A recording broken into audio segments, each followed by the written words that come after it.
Welcome. My name is Dame Alara Atik. I am pleased to welcome you to today's St. George online program.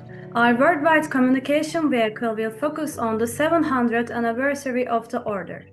You will hear the history of the Anjou family, a tribute to our past Grand Master, and presentations from the Grand Priory of the United Kingdom, Grand Priory of the Americas, the Grand Priory of Canada, and the Priory of the USA. Please remember to mute your microphones. Now, I would like to introduce Robert Soderstrom, the Grand Prior of the Americas. Thank you, Alara. Welcome everyone to another episode of St. George Online, the Order's worldwide communication vehicle. Our current membership extends to 39 countries in every continent except for Antarctica. Frequently, we have to navigate a minimum of 7 different time zones for this particular program. Before diving into the main substance of this meeting, let's quickly run through some Zoom housekeeping. As Alara mentioned, that your microphones are muted. This helps eliminate background noise and keeps the meeting flowing smoothly. If you have any questions, feel free to utilize the raise hand function or type it directly into the chat. We will address questions during the designated Q&A periods. We are pleased that you could join us today, and we're looking forward to a collaborative and information session. Remember that this session will be recorded, so please be mindful of your background and any comments that you make. If you don't want your image recorded, turn off your camera. We will be taking a group photo. You'll receive a message during the Zoom event asking your permission. You can decline if you so decide. Only once you give permission will you be included in the group photo. The photo will be taken immediately after allowing the app to take the photo, so please be sure you're ready before you click. Take this time to enter into the chat the country where you reside and are viewing from. We will attempt to get a number count of all of the attendees and where they hail from and who is our most distant attendee. Thank you for your cooperation. Appreciate your patience as we navigate any potential technical hiccups. We have another informative program for you today, which we feel you will learn from and enjoy. So sit back, enjoy the program, and learn more about the Order. Back to you, Alara. Thank you. The Order was started in 1326 by King Charles Robert of Anjou.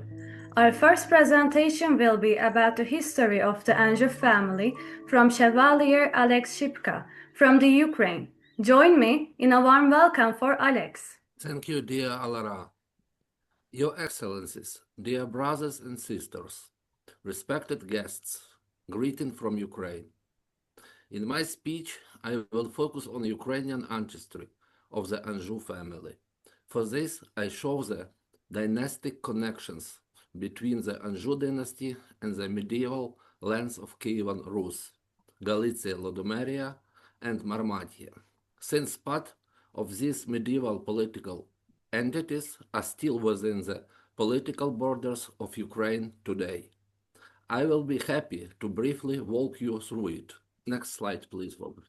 So let us begin with Charles I of Anjou, also known as Charles of Anjou, King of Naples. Thought a Western monarch by title, his roots stretched far to the east, into the heart of Kievan Rus. Through his grandmother, Anna of Yaroslavna, the daughter of Yaroslav the Wise, Charles I was connected to the entities of medieval Eastern Europe.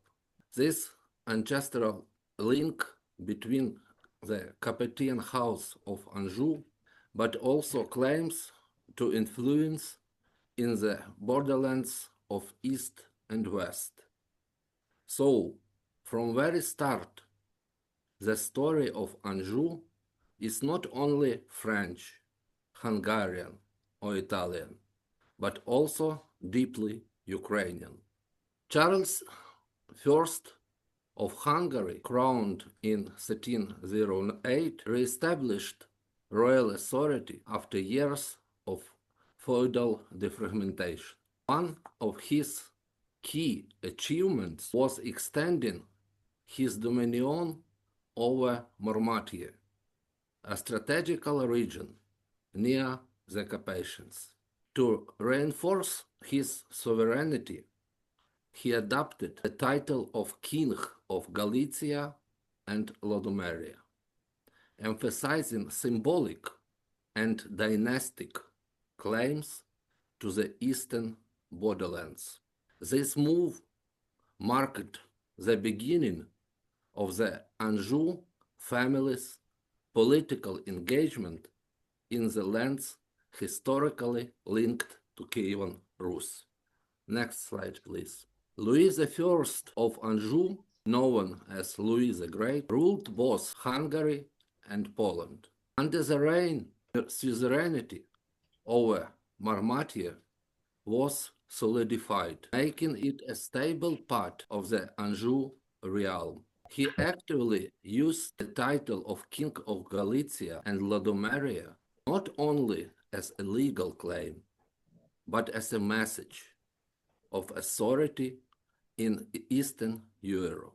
His rule brought greater integration between the Anjou dynasty and the former Kievan Rus territories. Next slide, please. Mary the First of Anjou, daughter of Louis I, inherited the Hungarian crown during a turbulent period. Despite opposition and foreign pressure, she retained over Marmatia and the title of Queen of Galicia and Lodomeria. This reign helped maintain the Anjou presence and legitimacy in the region, especially in the face of political unrest. The second one, please. Hedwig of Anjou, Queen of Galicia and Lodomeria, and King of Poland. Hedwig of Anjou, the last ruler in the dynastic line, was crowned as King of Poland to emphasize her sovereign authority. She also carried the title Queen of Galicia and Lodomeria, which symbolized continuity of Anjou claims in Eastern Europe. Hedwig's reign marked both the peak and the closing chapter of Anjou presence in the lands of Kievan Rus. Family's connection to Ukrainian lands is not merely symbolic. It is the real thread in the fabric of medieval European history. From dynastic marriages to political titles and suzerainty, the Anjou presence in Galicia, Lodomeria, and Marmatia reflects a complex and enduring link between East and West.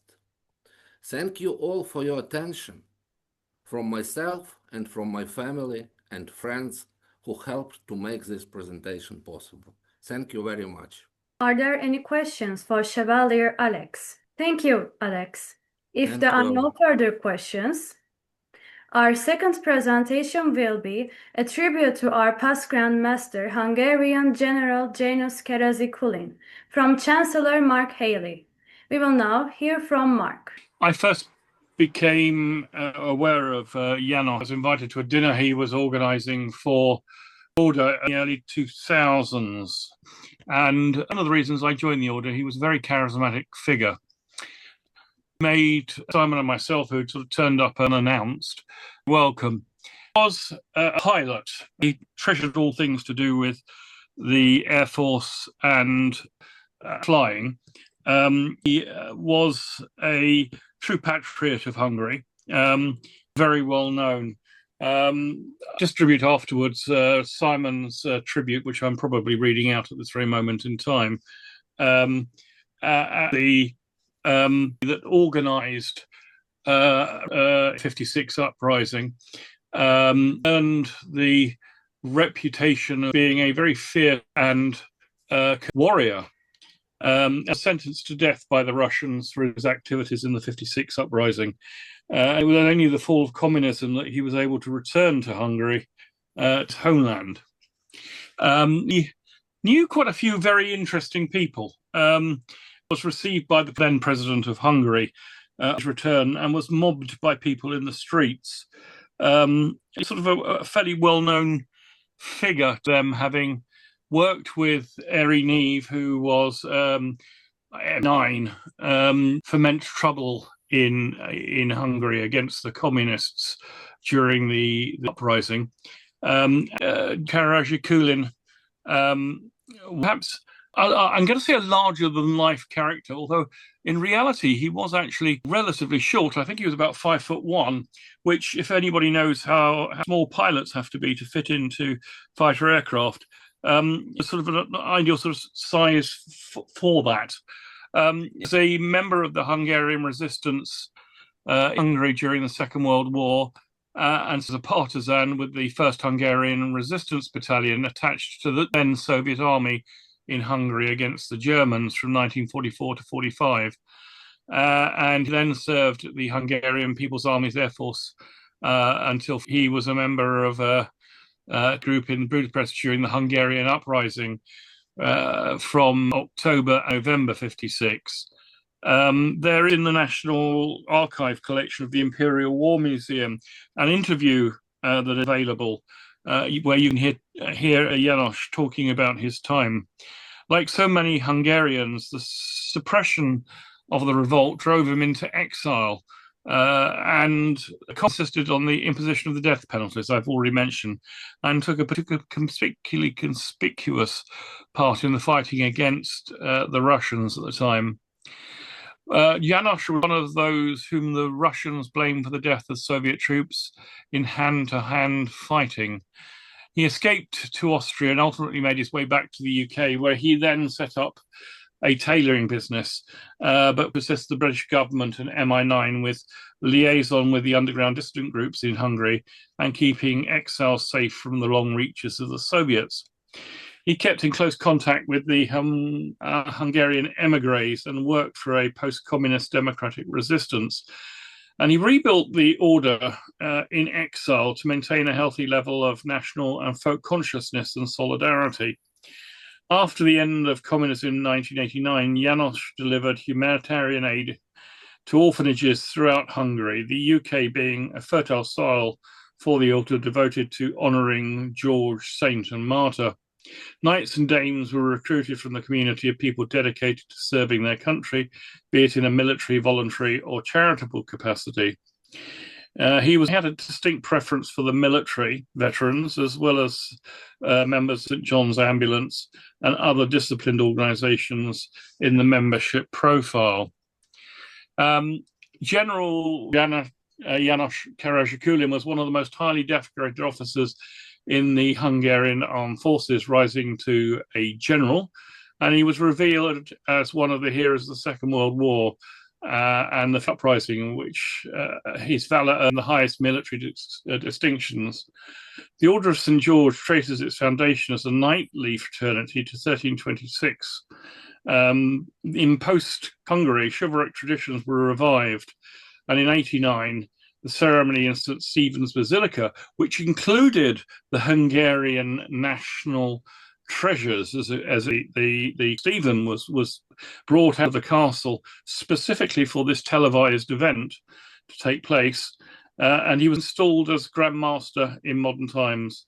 Dr. Frederick, as the senior judge in Hungary, was attended by the president's representative, the cardinal primate, and the senior Protestant bishop, as well as numerous politicians. The order was swiftly to become established in Hungary with many prominent members. Several branches of the order developed from its 1989 revival, of which the International Knightly Order St. George, valiant thereof, attained prominence under his Grand Mastership from 2000. He built up a new management team with the work of the order and was very much in harness when he passed away in 2008.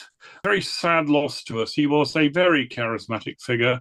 He and his wife were very pleasant people to meet and deal with, made everybody feel special. He held a number of distinctions, included doctorates from a number of universities, as did Janos. Was a member of other Hospitaller and chivalric orders, such as Knights of the Military and Hospitable Order of St. Lazarus, the Paris Obedience, and a Knight of the Order of Vitesse. He received honorary doctorates for institutions Denmark and the United States, and holds the honorary degree of Doctor of the University of Claremont University. The management structure that Janos set up enabled his work to continue to the next stage with the support of his family, ultimately leading to the order's recognition and accreditation with the United Nations as an NGO. We are confident that Janos would be delighted with the outreach that the order now represents and its continuing support of those people working to rid this world of the oppression of now the Russian people's invading forces in such places in Ukraine and places. He was a very capable organizer, and he didn't suffer fools gladly.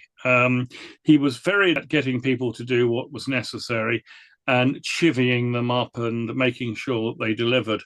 And he had little time for people who just wanted to swan around in uniforms and do very little. So I'm to known Janos and Iris.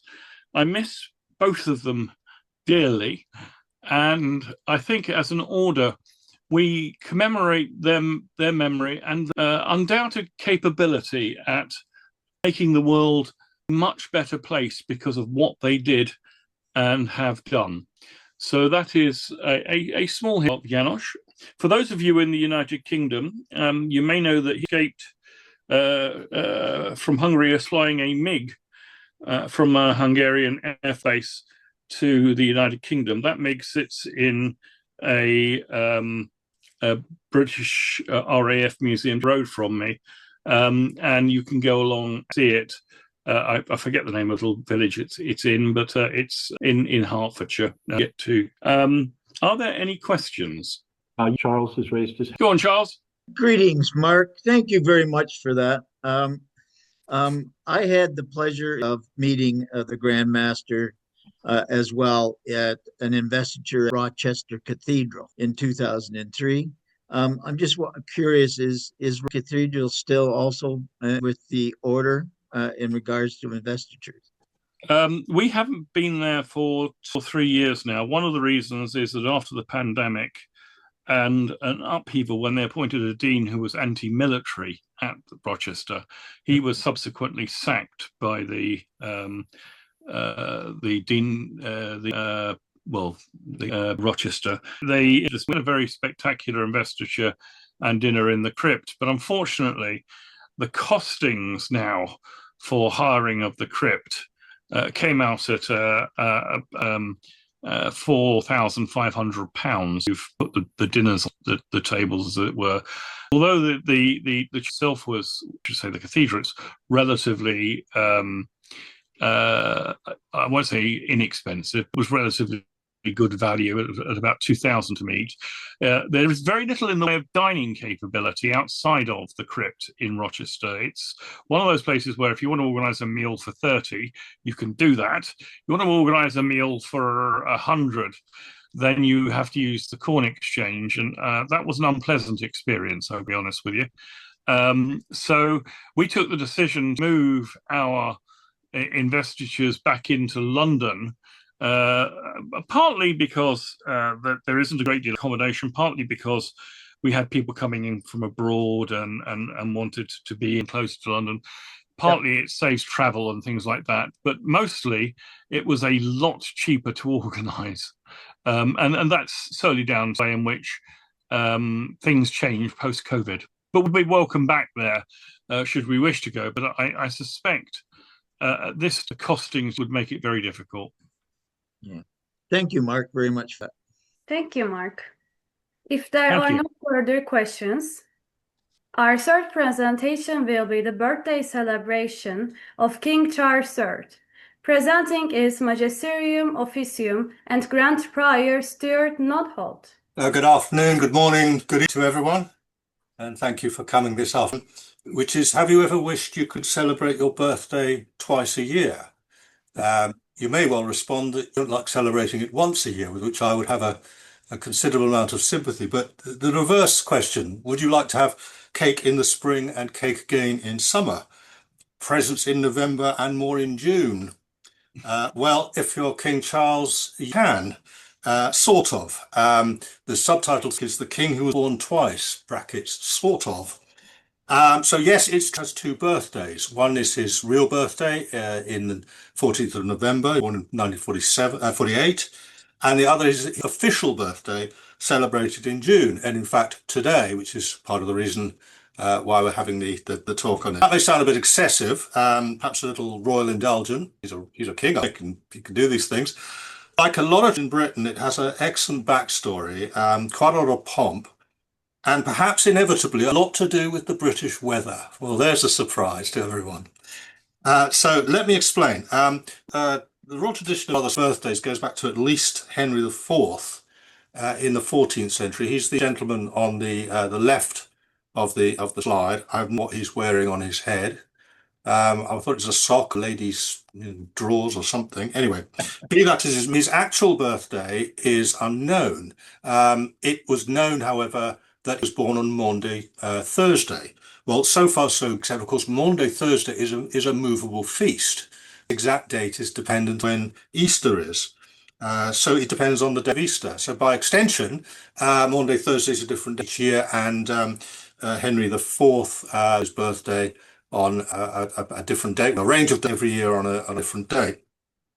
Forward to the 18th century and into the official birthday, which is a purely ceremonial one, and that dates back to King George II in 1748, and he's the gentleman on the right. I do love royal portraits because they're so rubbish. I mean, what is it? Is it withered? I hope it's his leg. If not, I don't really want to beg the question. But his real birthday was in, and like many monarchs before him, he wasn't exactly best pleased with the idea of holding parades in the mud. So a second, more weather-friendly date was chosen in summer, when the sun might deign to shine on the soldiers marching in his honour. I have to say that even holding an event in June in England is a triumph of over-experience, but there we are. It has actually been glorious today. It's been perfect. Sometimes it is torrential, sometimes it's hot, and you see, you know, to peel over. So we had just much right today. It's about 23 degrees, which is, I think, the 70s for those using real money. So it's really been rather nice today, but anyone who knows England knows it's lottery. Anyway, since then, British monarchs have typically enjoyed a second official birthday in June, marked usually by a grand military known as Trooping the Colour. London, about this time of year, it is well worth seeing. It is really quite spectacular, a good example of traditional British pomp and circumstance. So our monarch, Charles Philip George, give him a full name, was born on a 14th at Buckingham Palace, where you see the royal family traditionally on the balcony there watching the fly past. There he is with Queen Princess and the Duchess of Wessex, I think, a lady on the right. So he has his official being today, and also presumably the one presumably celebrates privately with his family, and we presume this involves cake, Camilla, corgis, and probably somebody playing the cellos with a nice string quartet that they have there. But in Britain, as I say, November is not exactly famous for glorious weather. So unless you enjoy a birthday cake served soggy, windswept and under a brolly, it's well worth avoiding. So it's not that the king is being greedy. He's simply being practical. It's a kind of British pragmatic solution.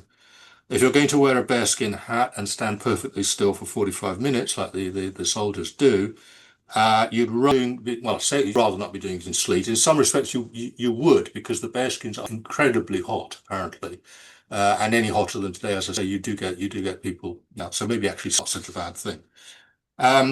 For Charles, therefore, the continues. His real birthday is in November, as I said, but official birthday this year fell today. It's a day for both for the royal family and then the family of the brand and the Commonwealth, and the is more. But today is very much about man's cannon fire and a fly past by the Royal Air Force, or at least what's left of the Royal Air Force.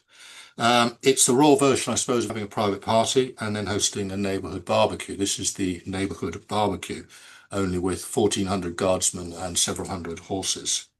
So the next time somebody grumbles that the kid's 2 birthdays, remember, he only gets 1 set of candles, but 365 days of duty service to Britain, to Canada, to Australia, and to the community of Commonwealth nations worldwide. And I would say probably even, I think when the Queen, the French president, said, she wasn't just Queen of Canada, she was the Queen. And Charles is, the king, doesn't. Anyway, while we could be monarchs, I think we can all raise a glass to the idea of spreading our celebrations a bit more. We are focusing, of course, next year on our 700th anniversary, our celebrations for that, and why not? We've all. So I'll just say, raise a virtual glass if you wish to, King, and long may we celebrate twice. Thank you. Are there any questions for our officium? Thank you, Grand Prior. If there are no further questions, we have further presentations from each Grand Priory on the commemorative events and items being offered. The UK Grand Priory celebrations for next year, we will be and as Mark said, it's London. We will be trying in future to try and get out of London. It'll be the 4th time we've done it there, and whilst it's very convenient for the reasons Mark has outlined, we'd like to kind of move around the country. We will be holding our event on the 18th of April. The day before we have some sort of musical commemoration. We're working on that. And with the other Grand Priories, and you'll see this in a minute, we have this rather 700th anniversary, which captures the Hungarian national and got a kind of sided effect going on, which we're using in various. I won't speak about that because Charles and Robert will on them, and it includes in the middle a reproduction as near as we can get it, because the original is damaged, of the original seal that was applied to the original of the order, and we think though we're not. This is a pretty good kind of modern match or representation of that. So amongst other pieces of merchandise like mugs and t-shirts and other, the UK Grand Prize contribution is a lapel badge illustrated there, which, well, explanatory really. It's the see the colours there, and also the graphic lower left cufflinks. I'm certainly getting some of those, and I've saw them, and they really do look rather nice indeed, as you'll see from the next presentations. We really do have very, very attractive pieces of commemorative jewellery, other items, which in a second will be my excuse to segue to my 2 colleagues as priors. On the 23rd of April, which is of course St George's Day in the UK, and mostly the Hungarians for some reason celebrated the 24th. I'm not actually sure why. So a bit like the King, there's an official birthday for the order on the 24th of April. Several of us, hopefully quite a few, will be travelling from the UK to Hungary.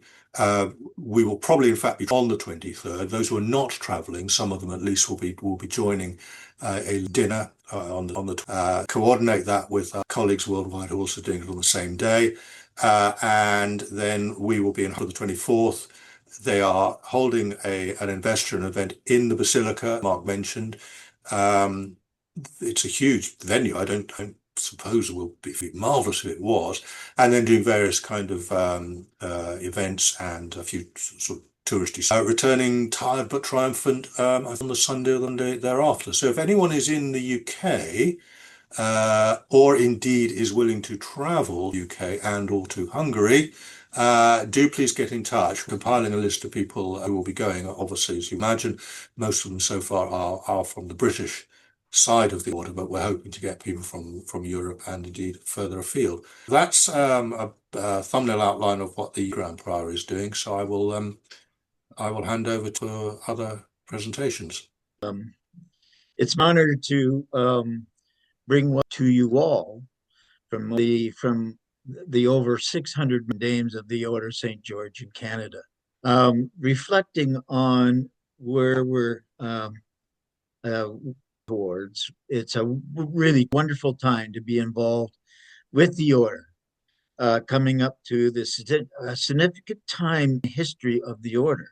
I don't know how many others would ever be involved in an anniversary of 700th anniversary order. One of the things that we wanted to do as the order in Canada is we wanted to recognize and commemorate our 700th anniversary and honor those that served before us and supported the good works, to those that needed the values we all swear an oath to.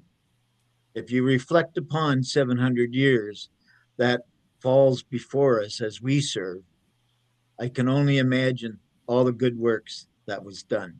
So I've taken the opportunity to introduce a couple of the members from the order in Canada in regards to the commemorations that we're doing, as well as a gala that we're going to be having. So without further ado, I want to introduce our first presenter, who is a Chevalier Alan Platt, Deputy Grand Prior and Knight Grand Cross of the Order in Canada. Alan is from the west coast of Canada and British Columbia. And so I will turn this over to him. Key little thing. Good afternoon, good evening, good morning, and greetings to everyone.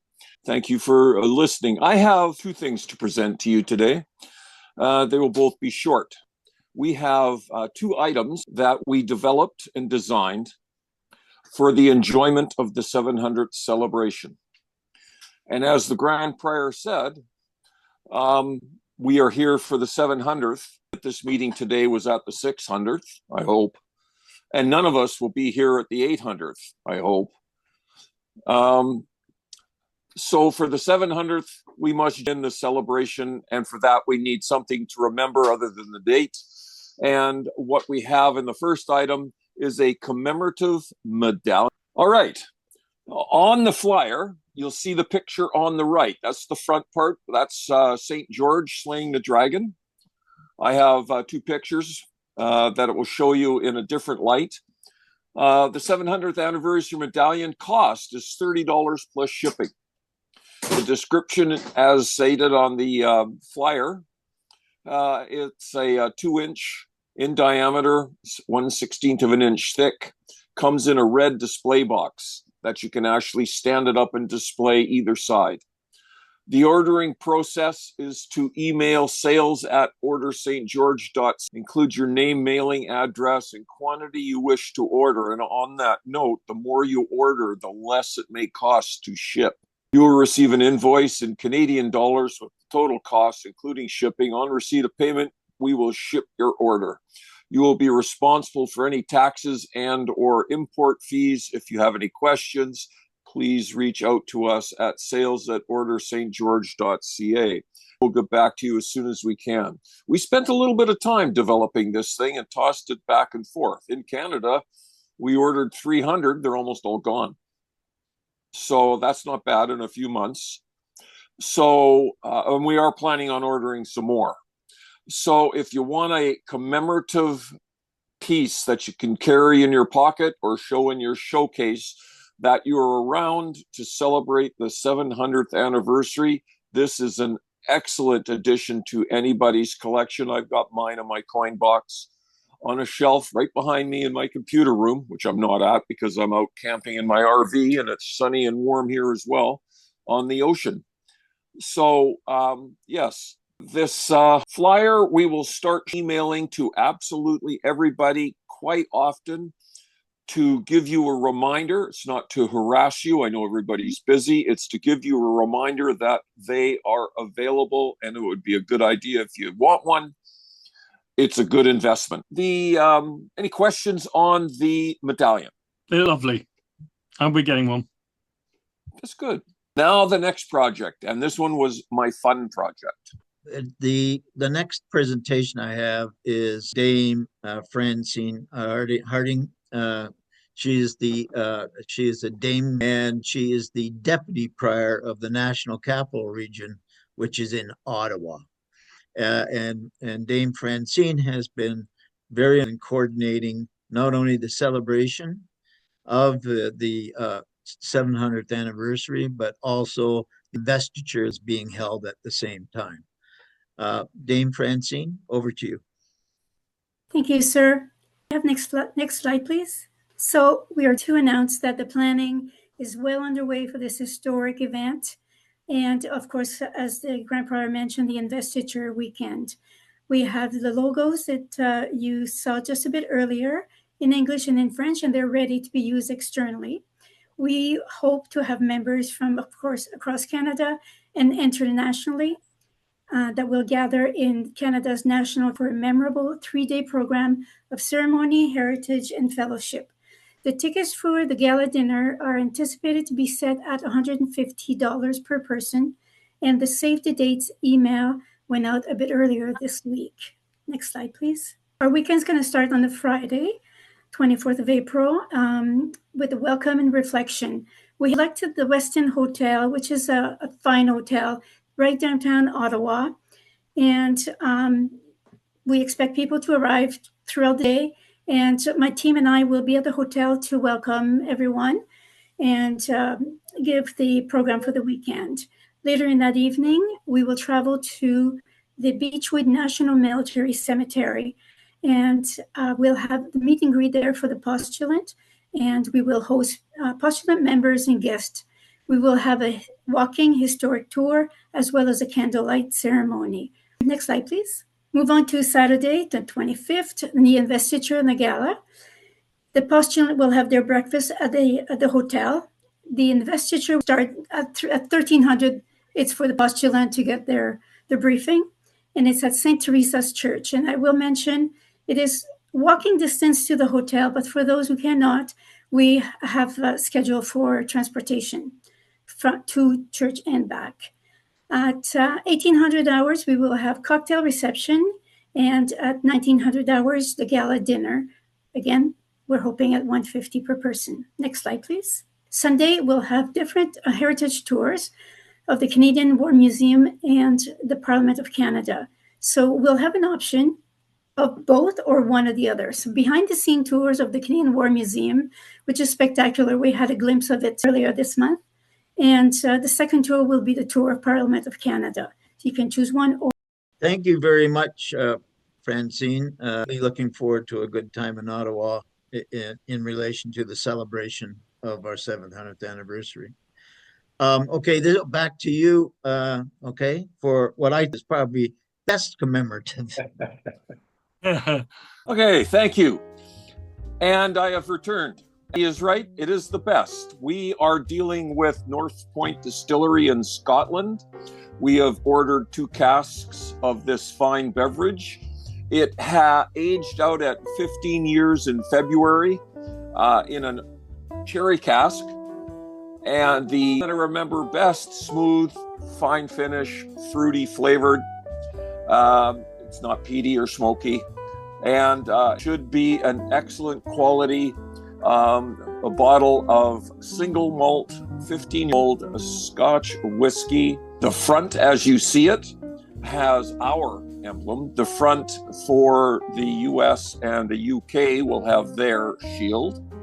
The back will have a previously arranged message from the Grand and their signature at the bottom. Each bottle for each Grand Priory will be numbered. So, and each of the Grand Priors know how much they're getting. So if you wish to get one of your bottles for your Grand Priory, please feel free to get in touch with them so you can reserve it. Otherwise, you'll be ending up buying ours, and we're Canadians. Ours won't last long. So the cost, the most important cost, estimated to be around $160 Canadian, plus tax and duties and shipping, all mixed in, depending on what those costs are. Pre-order sales will start soon, probably using the same sales at orderstgeorge.ca. As soon as they're not bottled yet, but they should be bottled within the next couple of weeks because we just finished off the labeling approval. So once the actual bottling starts, then we'll start the pre-sale notification. It's going to be an absolutely exquisite beverage to enjoy. Of course, that's coming from the North Point guys, and I'm trusting their taste buds, but I have no doubt that it will be something worthy of getting. Just remember, 700th anniversary, and you get bottle number, whatever you like. So for each of the three different groups. So the sales at Order St. George. Keep that email in mind. And if you've got inquiries on the Scotch, please feel free to send an inquiry to there. It'll reach its way to us, and we'll answer your questions if you've got any further questions post this event. So are there any questions on the Scotch? Alan, clarification question. When do Yes. you think that the whiskey will be decanted? Probably July. And you're then having them available for pre-sale shortly thereafter? As soon as it's in a bottle, it'll be going for pre-sale so that we can get some idea of how they're going, and then we'll have them ship it over shortly thereafter. We talked, and I assume that sometime in the fall everybody will have their Scotch. UK, this doesn't leave the country because it's real cheap to ship it all over the place. So you guys have it easy. The rest of us, there's a great big ocean between us, so they have to figure out, which they've done. Wonderful Where it goes. on your part. Thank you very much for this work. And I would say everyone stay tuned to announcements from your Grand Priory for more details. Thank you, Alan. Welcome. And thank you very much. So I'm just going to this up. I just wanted to show you is that you can't see it very well, but you would have seen it on the first slide of Dame Francine's presentation. We have designed, oh, great. Thank you, Robert.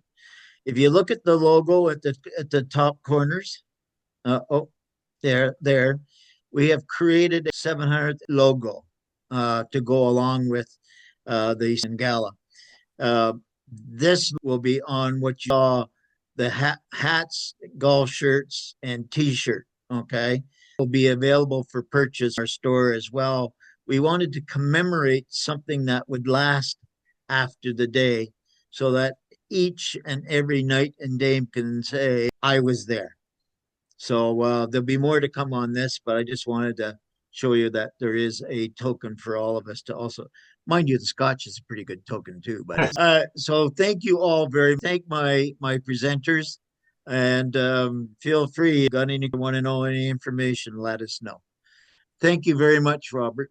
Thank you very much, Charles. Appreciate that. I've got one other thing, Robert. Yes, sir.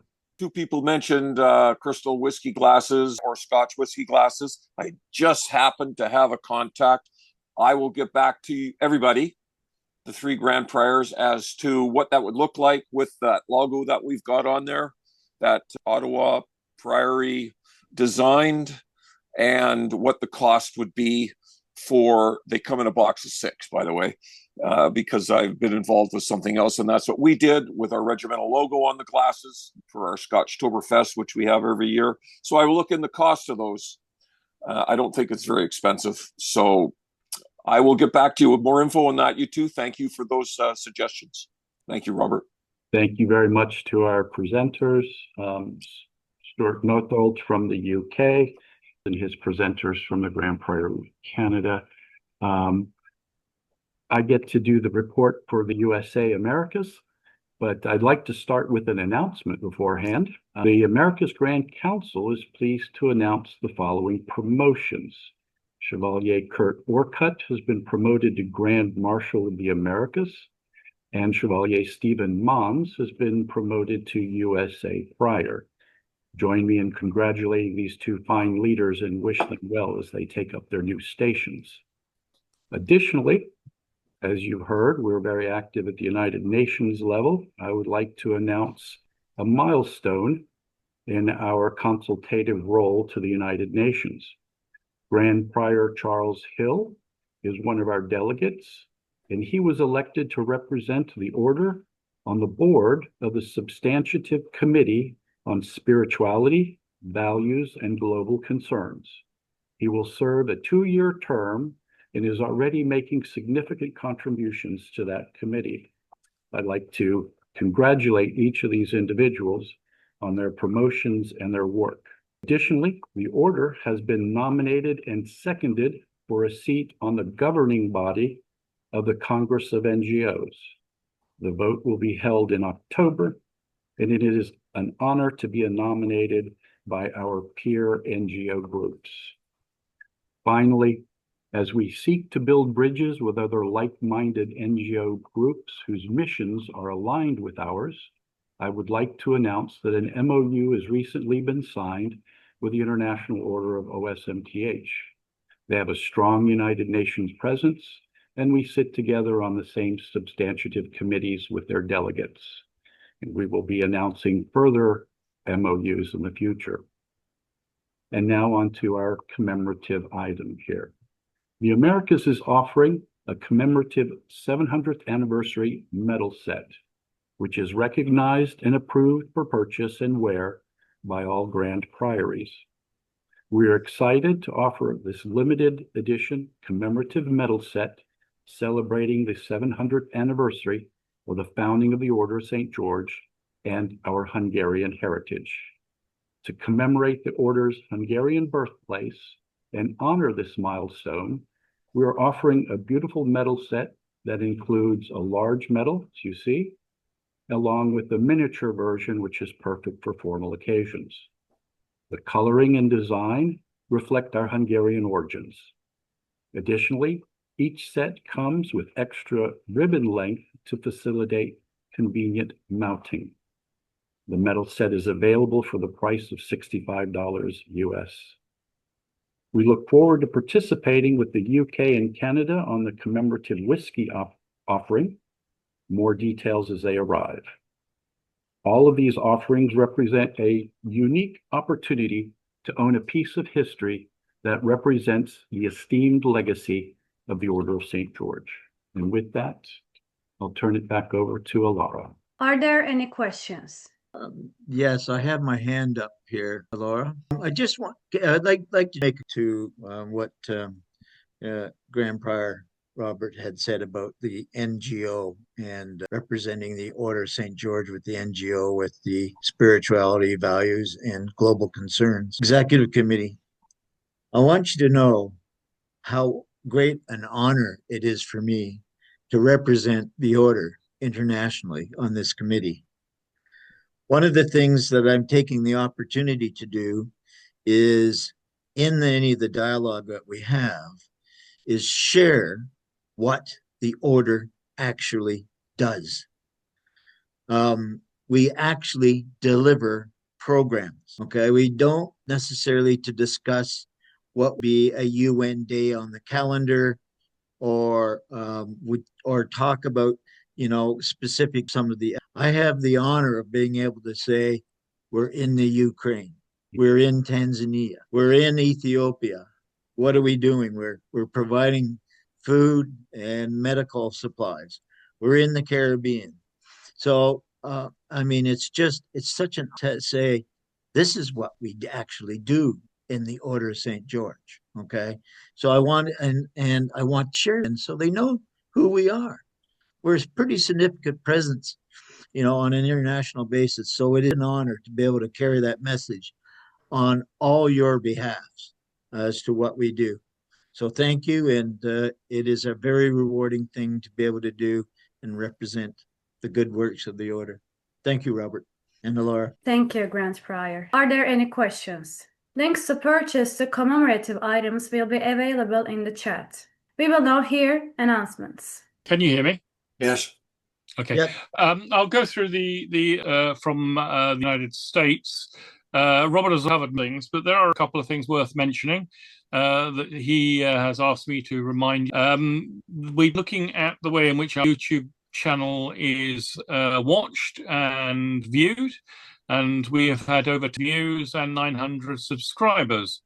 Today's program will be edited and made available to you on YouTube channel later. And we encourage you to pass on to our members who are unable to make this call. The next item is to congratulate the Deputy Grand Chaplain, the Reverend Thomas Harbold, who is rector at Christ Church Anglican Southern Pines Church, and Amanda Levasseur, who will enter into the bonds of holy matrimony on June 28th. So we extend our warmest congratulations to those two members. In the United Kingdom, we and I just got to up sorry, we'll try and find Outlook about this. It's here we go. We have a number of attractions up and coming. In 4th of September, there is a London symposium, a second London symposium. The first proved very successful. It's being held again at the headquarters of the which is in the. We are delighted to announce it's going to be humanitarians dealing with issues of our work and activity work supporting humanitarian across the globe. At our last symposium, His Royal Highness the Duke of Kent was the audience. Unfortunately, he won't be able to join us on this occasion. He's actually taking a holiday somewhere. But he did extend his wish to be made appraised of what's happening and for a breakdown of events. On the 27th of September, we have another online humanitarian programs in webinar. And on the 15th of November, we have the Veterans Support and Global. Also in November, we will be organizing our third gala dinner for the Ukraine. Our first one raised about £68,000, which went on to prevent major injury, death. They are taken over by some of our partners who work out of the Honourable Artillery Company, and they work with us. The second of the dinners last year on the 24th raised over, and we are consequently hope that the next dinner will raise even more for support for the Ukraine. We also have some information on what's happening in the Americas, in particularly Canada. Toronto Priory social event and Homes for Heroes with the was hosted at the Canadian Armed Forces Staff, and we hosted on June 27, 2025 at 1800 hours. The Canada annual members again will be on the 28th day, which virtual means members only, coordinated by the Chevalier Dan Hunt, chair of the corporate board. Canadian Veterans national program across various Canadian priorities during the summer months. The primary benefactor to that will be the military family resource centres across Canada. Presentations of the DoD approved cadets meritorious Order of St. George medal to the top candidates of the summer camps CTC training. Presentations are made each end of training camp parade by the Order's representative. The Quebec investiture will be on October 12th and 13th, 2025, being held in Quebec City and hosted by Chevalier Thomas Morin, Cabana, a Knight of St. George, and Prior of Quebec. Toronto investiture, 1st November and 2nd of November 2025, being in Toronto, and John Nolan. Those events can be found on the website. There is a series of YouTube sites that we distributed after this call, which deal with both Canada, the United Kingdom, and various connections, YouTube and other websites and Abakai. So those are the main news items that we have to discuss at the moment. Are there any questions? Mark, I'd like to remind everybody that we sent out the permission for a group photo. So get an opportunity, please click on that. But remember, it will take your photo as soon as you click on it. So be ready for it. And then we will make a group photo. Yes, we've already had a request to retake. Yeah, and I wasn't necessarily looking at the screen. Unfortunately, everyone would have to do that at any rate. Yes, so please, if you would. And I believe Roger has a. Without being too nitpicking, I think, Mark, you said the Duke of the Symposium. Prince of Kent. It's Prince Michael, and the reason I say that is the Duke is still a working royal. Yeah, and yeah. I think that if we get that wrong, yeah. Prince, it's Prince Michael of Kent. They should change names, or at least have an. Charles has a question or comment. Hi, this question is to Mark in regards to this. Is it going to be also, is there also an online capability as well? We're looking into, we hope so, is the honest answer. It's the venue is, there's some technical reason why it's difficult. I admit I don't quite understand. I think we can get around that because I've got a mobile 5G connectivity, so we could just run Wi-Fi. Not dependent on their Wi-Fi. Okay, just say a few more words if that would be useful. One of the themes that came over very strongly last year, well, the two things. The first is an increasing emphasis on awareness of mental health issues. This is having potentially a sort of right through our humanitarian. It's an odd one. This, I mean, everyone says, "Oh, you're an expert on it," but actually nailing down what one can do and offer is still a work in. But we are getting some. I mean, when I say experts, I really mean experts. We're getting some top people in there in the medical health and intervention field coming to the symposium, who are hopeful on this, because it's our intention to start looking at two wings to our work, particularly in Ukraine but elsewhere. The ongoing kit, the hardware, and as Mark alluded, we've recently had the 6th trained and equipped back from Ukraine. As an aside, it might be worth telling people this was the first use of the 2 vans that we sponsor, have the orders logo and details on. This is the first time in many years we've actually had wheels. We used to have ambulance, I think we had 2 at one stage, but this is relatively recent, that's nice. And that on the one hand, and the PTSD on the other. Quite where the PTSD one's going to land and end up, as I say, is something of a work in progress. However, this is not really an announcement, but an aspiration.